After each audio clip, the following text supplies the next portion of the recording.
Hello friends, চলো আমি চলে এসেছি তোমাদের সঙ্গে 6 চ্যাপ্টার নিয়ে, আর কে রাজপুতের 6 চ্যাপ্টার। ওকে, আমরা এখানে আজকে পড়ব ইলেকট্রোম্যাগনেটিক ইন্ডাকশন। চলো আমি আজকে টপিকগুলো তোমাদের লিখে দেইনি, বিকজ অফ আমি একটু আমার নিজের স্টাইলে পড়াবো, দেন আমি তোমাদের টপিকগুলো শেষে আলোচনা করে নিব কী কী টপিক আছে। চলো স্টার্ট করছি কথা না বাড়িয়ে। চলো ফার্স্ট হচ্ছে ফ্যারাডে ল। তো ফ্যারাডে ল বোঝার আগে আমাদের অন্য কিছু কয়েকটা জিনিস বুঝতে হবে। চলো দেখো, ধরো এটা একটা আমি ফেরোম্যাগনেটিক ম্যাটেরিয়াল নিয়েছি। ওকে, এই ফেরোম্যাগনেটিক ম্যাটেরিয়ালে যদি আমি একটা কয়েলকে র্যাপ করে দেই এভাবে, এবং এটার মধ্যে একটা সাপ্লাই দিয়েছি আমি। ওকে, এনিথিং, সেটা ডিসি এসি আমি বলছি না, বাট সাপ্লাই। এখন আমি এখানে এসি সাপ্লাই দিয়েছি। ওকে, তো যখন আমি এখান থেকে সাপ্লাই দেবো, দেখো এখান থেকে কারেন্ট ফ্লো হতে শুরু করবে, কারেন্ট এই ডাইরেকশানে ফ্লো হবে। ওকে, যখন কারেন্ট ফ্লো হবে একটা ফেরোম্যাগনেটিক ম্যাটেরিয়ালের মধ্যে যখন কয়েল র্যাপ করে যখন কারেন্ট ফ্লো হতে শুরু করবে, তখন এখান থেকে ফ্লাক্স প্রডিউস হতে শুরু করবে। ওকে, এভাবে ফ্লাক্স প্রডিউস হতে শুরু করবে। ডিউ টু দিস ফ্লাক্স এখানে কি তৈরি হবে? ইনডিউস ইএমএফ তৈরি হবে। ইনডিউস ইএমএফ মানে একটা ভোল্টেজ তৈরি হবে। ওকে, এখানে একটা ভোল্টেজ তৈরি হবে। তাহলে এই যে ভোল্টেজটা যে তৈরি হলো ডিউ টু ফ্যারাডে ল, ওকে, তাহলে একটা ফেরোম্যাগনেটিক ম্যাটেরিয়ালের গায়ে যদি আমি একটা তার জড়িয়ে দিই এবং তাতে কারেন্ট সাপ্লাই দিই, তাতে কি তৈরি হবে? ইনডিউস ইএমএফ তৈরি হবে। এই যে induce EMF, this is a Faraday law. Okay, এই ইনডিউস ইএমএফটা যে তৈরি হবে, যে একটা ভোল্টেজ তৈরি হবে এর অ্যাক্রসে, তার পোলারিটি হবে এটা প্লাস, এটা মাইনাস, এটা প্লাস, এটা মাইনাস। তাহলে এটা যদি প্লাস হয়, তাহলে দেখো তার ঠিক অপোজিট ডাইরেকশানে আবার কারেন্ট ফ্লো হতে শুরু করবে। বুঝতে পারছো? মানে দেখো, এটা আমাদের ইয়েটা ছিল, এটা আমাদের তার ছিল, এখানে ইনডিউস ইএমএফ তৈরি হচ্ছে, এই হচ্ছে তার পোলারিটি। এখান থেকে তো আমি একটা ভোল্টেজ দিয়েছি, আবার এ নিজে একটা ভোল্টেজ তৈরি করেছে, তার পোলারিটি হচ্ছে এটা। ওকে, এবার যখন তার পোলারিটি এটা হবে, তখন সে এদিক থেকে আবার ফ্লো করবে। তার মানে কি, আমি সাপ্লাই দিচ্ছি এই ডাইরেকশানে, আবার ও নিজে ইনডিউস ইএমএফ তৈরি হচ্ছে, সে উল্টো দিকের ডাইরেকশানে ভোল্টেজ ফ্লো করাচ্ছে, কারেন্টকে ফ্লো করাচ্ছে। তার মানে কি, দুজন কি একে অপোজিট সাইড, দুজনে মুখোমুখি লেগে যাচ্ছে। দ্যাটস ওয়াই ধরো আমি এখান থেকে 10 ভোল্ট ভোল্টেজ দিয়েছি, আর এখানে 2 ভোল্ট ইনডিউস ভোল্টেজ উৎপন্ন হয়েছে। অলওয়েজ মনে রাখবে, ইনডিউস ভোল্টেজ সাপ্লাই ভোল্টেজের থেকে কম হবে। তার মানে সাপ্লাই ভোল্টেজ থেকে ইনডিউস ভোল্টেজ অলওয়েজ কম হবে। ওকে, ইনডিউস ভোল্টেজের থেকে সাপ্লাই ভোল্টেজ সবসময় বেশি হবে। মানে ইনডিউস ভোল্টেজের থেকে সাপ্লাই ভোল্টেজ বেশি হবে, বা সাপ্লাই ভোল্টেজের থেকে ইনডিউস ভোল্টেজ কম হবে। তাহলে যদি কম হয়, তাহলে আমি এখান থেকে ধরো দিয়েছি 10 ভোল্ট, আর এ ইনডিউস করেছে 2 ভোল্ট, তাহলে আমি রেজাল্টেন্ট কত পাবো? 8 ভোল্ট। ওকে, তো এই যে অপোজিট ডাইরেকশানে যে কারেন্ট ফ্লো করছে, this is a Lenz law. Lenz বলেছে যে সবসময় একটা ম্যাগনেটিক ম্যাটেরিয়ালকে যখন আমি ম্যাগনেটাইজ করব, সে কি করবে? নিজেকে ম্যাগনেটাইজ করতে বাধা দেবে। ওকে, ম্যাগনেটাইজ করতে বাধা দেবে। তো বাধা দেওয়ার জন্য সে কি করবে? যেই কারণটার জন্য ম্যাগনেটাইজ হচ্ছে, কোন কারণটার জন্য? এই সাপ্লাই ভোল্টেজের জন্য কারেন্ট ফ্লো হচ্ছে, কারেন্ট ফ্লো হওয়ার জন্য ফ্লাক্স তৈরি হচ্ছে, ফ্লাক্স তৈরি হওয়ার জন্য ইএমএফ তৈরি হচ্ছে, আর যখনই ইএমএফ তৈরি হচ্ছে তখনই ও ম্যাগনেটাইজ হচ্ছে। এবার এই যে ম্যাগনেটাইজ করছে এটাকে বাধা দেওয়ার জন্য ও অপোজিট ডাইরেকশানে ভোল্টেজটাকে ফ্লো করতে শুরু করছে, ও বাধা দিচ্ছে, ও তার নিজের কজেসটাকে অপোজ করছে। লেঞ্জ বলেছে যে সবসময় তার কজেসটাকে অপোজ করবে, যে কারণের জন্য ম্যাগনেটাইজ হচ্ছে সেই কারণটাকে অপোজ করবে। দিস ইজ কজ লেঞ্জ ল। ওকে, তাহলে ফ্যারাডে ল, লেঞ্জ ল একবারে বোঝা হয়ে গেল। দিস ইজ কল লেঞ্জ ল। ওকে, তাহলে লেঞ্জ ল কি? এই যে অপোজিট ডাইরেকশানে যে ইএমএফ তৈরি হচ্ছে, দিস ইজ কল লেঞ্জ ল। ওকে, এবার ফ্যারাডের দুটো ল আছে। ফার্স্ট লতে বলেছে যে যদি দেখো ফার্স্ট ল বলেছে একটা হচ্ছে কন্ডাক্টর আর একটা হচ্ছে ফ্লাক্স। এই দুটোর মধ্যে যে কোনো একজন যদি ভেরিয়েবল হয় এবং যে কোনো একজন যদি কনস্ট্যান্ট হয় তাহলেই ইনডিউস ইএমএফ তৈরি হবে। তার মানে ফ্যারাডে বলতে চেয়েছে যে যদি আমরা একটা ম্যাগনেটিক ফিল্ড, ধরো কন্টিনিউয়াস একটা ম্যাগনেটিক ফিল্ডের মধ্যে আমি একটা কনস্ট্যান্ট কন্ডাক্টরকে রেখে দিয়েছি, ওকে, এইটা আমার কন্ডাক্টর, এটা ফ্লাক্স। তার মানে এই কন্ডাক্টরটা স্থির, এই ফ্লাক্সটা এই কন্ডাক্টরকে কোনোভাবে যদি কাট করে তখনও ইএমএফ তৈরি হবে। অথবা যদি কোনো কারণে ফ্লাক্সটা কনস্ট্যান্ট হয় আর কন্ডাক্টরটা রোটেট করে, ধরো এবার এটা কন্ডাক্টর আছে, এবার ফ্লাক্সটা কনস্ট্যান্ট, এবার কোনো কারণে এই কন্ডাক্টরটা এই ফ্লাক্সটাকে যেভাবে হোক কাট করছে, যদি কাট করে তখন ইএমএফ তৈরি হবে। This is a first law. তাহলে ফার্স্ট লতে দুটো। তাছাড়াও আরেকটা ব্যাপার আছে, যদি দুটোই মুভেবল হয়, ফ্লাক্স কন্ডাক্টর দুটোই যদি মুভ করে তবুও ইএমএফ তৈরি হবে। ক্লিয়ার?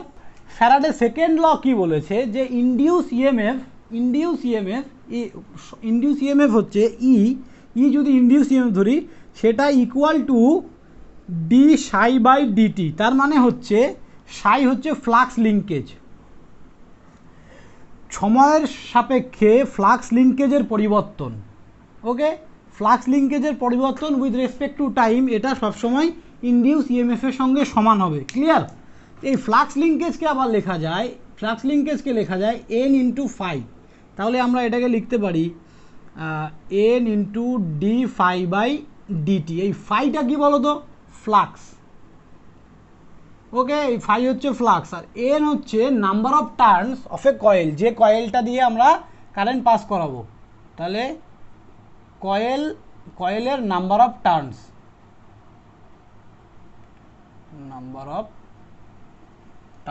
ওকে, তাহলে বুঝতে পারলে। এবার ফ্যারাডে ল এখানে আমাদের এখানে একটা মাইনাস থাকে। এই মাইনাসটার মানে হচ্ছে এই মাইনাসটা শুধু তার পোলারিটিকে বোঝায়। তার মানে ইনডিউস ইএমএফ অলওয়েজ, দেখো আমরা এখনই কি দেখলাম, due to Lenz law induced EMF তার কজেসকে অপোজ করবে, তার যে কারণের জন্য ইএমএফ তৈরি হচ্ছে তো এই কারণটাকে অপোজ করবে। এই অপোজিশনটা বোঝানোর জন্য এখানে মাইনাস হয়, কিন্তু কোনো ক্যালকুলেশনে কিন্তু তোমরা মাইনাসটা ইউজ করবে না। বাট যখন তোমাকে ডিরাইভ করতে বলবে ও ফ্যারাডে ল বা শর্ট কোশ্চেনে দিয়ে দেবে যে কোনটা ফ্যারাডে ল এক্স্যাক্টলি, তখন যদি এই মাইনাসটা থাকে অবশ্যই মাইনাসে টিক করবে। ক্লিয়ার? চলো, তাহলে ফ্যারাডে ল আমরা দেখলাম যে E equals to d psi by dt, সেখান থেকে বলতে পারি E equals to minus N d phi by dt. N is the number of turns of a coil আর এ ফাই হচ্ছে ফ্লাক্স। ক্লিয়ার? চলো নেক্সট টপিক। এবার আমরা দেখব সেলফ ইনডিউস ইএমএফ আর মিউচুয়াল ইনডিউস ইএমএফ। এবার ফ্যারাডে লয়ের যখন আমরা করেছি, দেখো ধরো আমি একটা কয়েল নিয়েছি, সেমভাবে আমি একটা কয়েল নিয়েছি, ওকে, এই কয়েলে আমি একটা সাপ্লাই দিয়েছি, তার মানে কি এখানে ফ্লাক্স তৈরি হবে। আমি যদি একটা কয়েলে সাপ্লাই দিই, সেম ফেরোম্যাগনেটিক ম্যাটেরিয়াল হোক বা কয়েল হোক, নো ম্যাটার, ওকে, একটা কয়েলের মধ্যে যদি আমি সাপ্লাই দিই তার জন্য একটা ফ্লাক্স তৈরি হবে। এবার যখন এই ফ্লাক্সটা তৈরি হবে, তখন এখানে কি হবে, সেমভাবে এটা প্লাস এটা মাইনাস একটা E1 তৈরি হবে, মানে ইনডিউস ইএমএফ। এই যে ইনডিউস ইএমএফ এটাকেই বলা হয় সেলফ ইনডিউস ইএমএফ। তার মানে কি এ নিজে ইনডিউস ইএমএফ তৈরি করলো, এ কিন্তু কারো হেল্প নেয়নি, সেলফ ইনডিউস ইএমএফ। ওকে, এবার আমি কি করলাম, সেমভাবে আরেকটা কয়েলকে এই ফ্লাক্সের ভেতরে ড্র করলাম এইভাবে, ওকে, আর এখানে একটা লোড লাগিয়ে দিলাম। লোড মানে যে কোনো লাইট ফ্যান যা হোক, এখানে একটা লোড লাগিয়ে দিলাম, ওকে।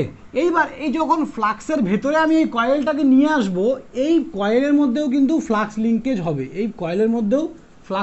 হবে, তার মানে আমি দেখতে পাচ্ছি এই কয়েলের ভেতরে যখন আমি একটা কন্ডাক্টরকে নিয়ে আসলাম, আমি তোমাকে কি বলেছি যে একটা রোটেটিং ফ্লাক্সের ভেতরে আমি যদি একটা কন্ডাক্টরকে নিয়ে আসি তাহলেও ইনডিউস ইএমএফ তৈরি হবে, ফ্যারাডে ল। সেমভাবে আমি যখনই একটা কন্ডাক্টরকে এই ফ্লাক্সের ভেতরে নিয়ে চলে আসলাম তখন এখানেও একটা ইনডিউস ইএমএফ তৈরি হবে, ওটা হচ্ছে E2। তাহলে এই ভোল্টেজ সাপ্লাই যদি VS হয়, VS সব থেকে বড়, তারপরে E1, তার থেকে ছোট হচ্ছে E2, বুঝতে পারছো? তার মানে E1 থেকে তো এ সৃষ্টি হচ্ছে, তার মানে এও এখানেও ইনডিউস ইএমএফ তৈরি হবে, বাট E1 থেকে ছোট। তাহলে এই সেকেন্ডারিতে যে ইনডিউস ইএমএফটা তৈরি হবে, this is called mutual induced EMF. তাহলে এখানে যখনই ইনডিউস ইএমএফ তৈরি হবে, এখানে যখনই ভোল্টেজ তৈরি হবে সেকেন্ড কয়েলে, সেটারও পোলারিটি হবে এটা, উপরে প্লাস নিচে মাইনাস। যখনই পোলারিটি ডিসাইড করে নিল তখনই কারেন্ট ফ্লো হতে শুরু করবে লোড দিয়ে।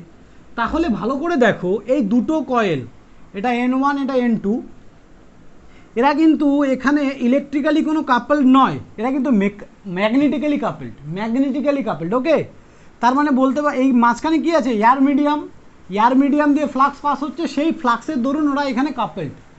So that's why this is called a magnetically coupled. Okay, so এটাকে বলবো এই তার জন্য যে ইনডিউস ইএমএফটা তৈরি হচ্ছে এটা হচ্ছে মিউচুয়াল ইনডিউস ইএমএফ। হ্যাঁ, দেখো next topic, coefficient of self inductance আর coefficient of mutual inductance. Okay, তো আমরা যখন এখানকার সেলফ ইন্ডাকটেন্সটা বের করবো, ইন্ডাকটেন্সটা কত সেটা ডিপেন্ড করছে, দেখো L ইকুয়ালস টু N∅I। তার মানে এটা দিয়ে যদি আই কারেন্ট ফ্লো হয় এবং এর মধ্যে যদি ফ্লাক্স ফাই উৎপন্ন হয়, ফ্লাক্স ফাই, তাহলে বলবো যে L ইকুয়ালস টু N∅I। তার মানে এই প্রথমের যে সেলফ ইনডিউস ইএমএফ তৈরি হচ্ছে তার ইন্ডাকটেন্সটা কত, আমরা সেটা এইভাবে বের করতে পারি। এবার এই সেলফ ইন্ডাকটেন্সের জন্য যে মিউচুয়াল ইন্ডাকটেন্স তৈরি হচ্ছে, মিউচুয়াল ইন্ডাকটেন্সটা তৈরি হচ্ছে, সেটা হচ্ছে তার ভ্যালু হচ্ছে এটা। এবার এই মিউচুয়াল ইন্ডাকটেন্সের যে ভ্যালুটা সেটা কী করে বের করবো, M ইকুয়ালস টু N2∅1/I1। এবার N2 হচ্ছে সেকেন্ড কয়েলের নাম্বার অফ টার্নস, ∅1 হচ্ছে আমার এই ফার্স্ট কয়েলের ফ্লাক্স, মানে যেটা ফাই ছিল এখানে, যেটা ∅1ই লিখে দিচ্ছি। ওকে, তো এখানে যেটা ∅1 প্রথম কয়েলের ∅1, প্রথম কয়েলের কারেন্ট। তার মানে আমরা যখন মিউচুয়াল ইন্ডাকটেন্স বের করব, আমার যে কয়েলের জন্য ফ্লাক্সটা তৈরি হচ্ছে সেই কয়েলের ভ্যালুগুলো কিন্তু চাই, I1 ∅1, আর N2 হচ্ছে সেকেন্ড কয়েলের নাম্বার অফ টার্নস। ওকে, চলো নেক্সট, চলো আমরা এই টপিকগুলো এখন দেখে নেব। চলো, ফার্স্ট হচ্ছে energy in electromagnet. Okay, magnetic field. তো একটা ইলেকট্রোম্যাগনেটিক ফিল্ডের এনার্জি ইকুয়েশন হচ্ছে W ইকুয়ালস টু ½ Li²। ওকে, এল কি আমাদের ইন্ডাক্টরের ভ্যালু, I কারেন্ট। ওকে, তো তোমরা জাস্ট এত ডিটেলসে তোমাদের জানার দরকার নেই, তোমরা জাস্ট এই সূত্রগুলো একটু মনে রাখো, আর যেই জায়গাগুলো তোমাদের থিওরি দরকার আমি বলে দিচ্ছি, নো প্রবলেম। ওকে, এবার কোফিশিয়েন্ট অফ সেলফ ইন্ডাকটেন্স, যখন আমরা কোফিশিয়েন্ট বের করব, এর কোফিশিয়েন্ট বের করব, তার সূত্র হচ্ছে K ইকুয়ালস টু M/L1L2, এটা রুট ওভার দিয়ে L1/L2। ওকে, এটা হচ্ছে কোফিশিয়েন্ট যখন বের করব। এবার দেখো inductance in series. Inductance in series হচ্ছে যখন দুটো কয়েলকে আমরা সিরিজে রাখবো এবং তাদের মধ্যে যখন ইনডিউস ইএমএফ তৈরি হবে, তারপরে যদি আমরা ইন্ডাকটেন্স বের করতে চাই তাহলে কি হবে, L ইকুয়ালস টু প্রথমটার L1 plus L2 plus mutual induce ইন্ডাকটেন্সের ভ্যালু। তাহলে মিউচুয়াল ইনডিউস ইন্ডাকটেন্সের ভ্যালু আমরা কোথা থেকে বের করব, এখনই তোমাদের দেখালাম, M ইকুয়ালস টু N2∅1/I1, সেখান থেকে M এর ভ্যালুটা পেয়ে যাব। ওকে, তাহলে ইন্ডাকটেন্স ইন সিরিজ হলো, তার মানে কি দুটো ধরো এইভাবে দেওয়া আছে, দুটো ইন্ডাকটেন্স এইভাবে সিরিজে দেওয়া আছে, তাহলে এই দুটোর মধ্যে ইন্ডাকটেন্স আমরা কি করে ফাইন্ড করব, এইভাবে, এবং তাদের মিউচুয়াল ইন্ডাকটেন্স দেওয়া আছে। ওকে, তাদের মিউচুয়াল ইন্ডাকটেন্স যখন দেওয়া আছে তখন আমরা এইভাবে ফাইন্ড করব। এটা কখন হবে, ফর এমএমএফ আর অ্যাডিটিভ পোলারিটি, যখন এদের মধ্যে যে এমএমএফটা তৈরি হবে যখন সেটা অ্যাডিটিভ পোলারিটির হবে, আর যদি সেটা রিপালসিভ হয় বা সাবট্রাকটিভ হয় তখন এখানে একটা মাইনাস হবে। ওকে, তাহলে দেখো আমরা জানি ইন্ডাক্টরের যে সাম বা ইন্ডাক্টরের সিরিজ প্যারালাল অপারেশন কিন্তু সেম অ্যাজ রেজিস্ট্যান্সের মতনই। তো দুটো ইন্ডাকটেন্স যদি সিরিজে থাকে নর্মালি প্লাস হয়ে যাবে L1 প্লাস L2, বাট যদি এদের মধ্যে মিউচুয়াল থাকে, মিউচুয়াল কাপলিং থাকে, তাহলে এই মিউচুয়ালের ভ্যালুটা এখানে বসে যাবে, এখানে মিউচুয়ালের ভ্যালুটা বসবে। এবার তোমাকে এক্সামে দেওয়া থাকবে অ্যাডিটিভ না সাবট্রাকটিভ দেওয়া থাকবে, তাহলে এটা দেখে কিন্তু করতে হবে। এবার যদি দুটো ইন্ডাক্টর সেমভাবে প্যারালালে কানেক্টেড থাকে, দেখো প্যারালালে থাকলে আমরা কি জানি, যদি রেজিস্ট্যান্সের মতো প্যারালালে থাকে তার মানে কি L ইকুয়ালস টু কি L1 into L2 by L1 plus L2। Resistance in প্যারালালে থাকলে সেরকমই, রেজিস্ট্যান্স প্যারালালে থাকলে কি হয়, R1 into R2 by R1 plus R2, সেরকমই L1 into L2 by L1 plus L2। কিন্তু যদি এদের মধ্যে মিউচুয়াল কাপলিং থাকে তাহলে মিউচুয়ালের ভ্যালুটা কিন্তু মাইনাস হিসাবে এখানে বসে যাবে আর নিচে এটা 2m হবে। ওকে, তো এটা কখন হবে, হোয়েন মিউচুয়াল ফিল্ড অ্যাসিস দ্য সেপারেটেড ফিল্ড, মানে অন্য ফিল্ডকে যখন ও সাহায্য করবে, ফিল্ড তৈরি করতে সাহায্য করবে, ওকে, তখন এটা হবে। আর যদি অপোজ করে তাহলে এখানে নিচে প্লাস, বাস এইটুকুই। এবার আমি তোমাদের বোঝাবো ইন্ডাকটেন্স বা ইন্ডাক্টারটা কি। চলো এটা মুছে দিচ্ছি, এগুলো সব লিখে নেবে, ঠিক আছে। এবার ইন্ডাক্টার হচ্ছে একটা ডিভাইস, ইন্ডাক্টার একটা ডিভাইস যেটা কি করে, inductor is a device which store the energy in the form of magnetic field. তাহলে আমি কি বলবো, inductor is a device which store the energy